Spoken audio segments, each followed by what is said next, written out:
आज आणलेली होती माझ्या बच्च्यासाठी जीप गाडी.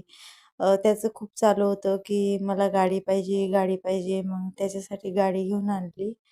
त्यानंतरनं पूजा वगैरे केली आणि मला करायची होती मधल्या घरी पावभाजी. म्हणजेच आमच्या मधल्या काकाच्या घरी पावभाजी करायची होती. त्यासाठी मी आलू, गोबी, टमाटर वगैरे सगळं काही कट करून घेतलं. थोडासा मसाला वाटून घेतला.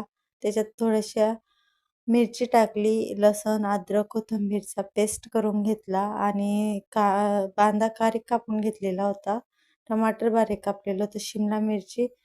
त्याला मस्त असं फ्राय केलं. त्यात मसाला टाकला, मिरची टाकली आणि थोडीशी धनिया पावडर, गरम केलेलं थोडंसं पाणी घातलं. गोबी, बटाटं आणि इतर भाज्या जे उकडलेले होते त्याला मॅश करून त्यात घातलं. पावभाजी मस्त तयार झालेली होती. पाव शेकून घेतले आणि तुम्ही बघू शकताय मस्त अशी प्लेट मी तयार केली. इथं आमची पावभाजी तयार आहे. माझ्या भावाला तर पावभाजी खूप म्हणजे खूप आवडली.